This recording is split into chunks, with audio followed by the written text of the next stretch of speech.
మిమ్మల్ని అవమానపరిచిన వాళ్ళని ప్రేమించగలుగుతున్నారా? మీ ముందు ఒకలాగా, మీరు లేనప్పుడు ఒకలాగా ఉన్న వారిని మీరు ప్రేమించగలుగుతున్నారా? ఇప్పుడు చేతులు ఎప్పుడు ఎంతమంది చేయగలుగుతున్నారు? ఇది వండర్ఫుల్. చేతులు లేవనవుతున్నాడు, నవ్వుతున్నారు.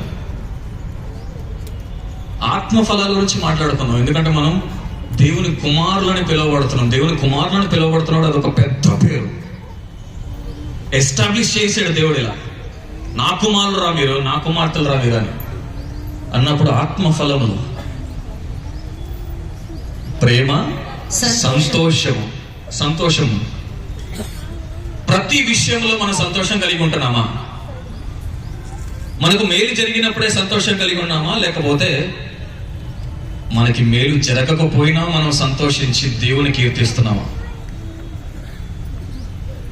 అన్నా, నాకు మేలు జరగకపోయినా సరే నేను ప్రతి ఆదివారం వస్తాను, సంతోషంగా నా చిరునవ్వుతో నేను ఇక్కడ కూర్చుని ఉంటాను, దేవుడు ఇచ్చిన వాక్యాన్ని విని మళ్ళీ తిరిగి హోప్తో మళ్ళీ తిరిగి వెళ్తానన్న వారి చేతులు ఎత్తారా?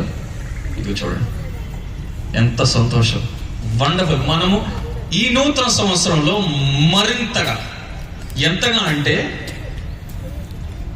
2025లో మనలను చూసి అసహించుకొని, వ్యతిరేకించి, మాటలు మాట్లాడి, గుచ్చి మనకొచ్చిన అవమానము ఎవ్వరికి చెప్పుకోలేక నువ్వు ఇంటికెళ్ళి ఏడ్చిన కన్నీరు, నీ ఏడుపు ఈ 2026లో దేవుడు నీ దుఃఖ దినములను సమాప్తి చేసి వాటిని నాట్యంగా మార్చబోతున్నాడు. ఆమేన్. నీకు ఎనలేని సంతోషాన్ని, ఊహించని రీతిగా నీకు సహాయము, నీకు ఆదరణ ఊహించలేని రీతిగా నలుదిక్కుల నుంచి నీకు వస్తుంది. అటువంటి సంతోషము నువ్వు ఈ 2026లో నువ్వు పొందుకోబోతున్నావు.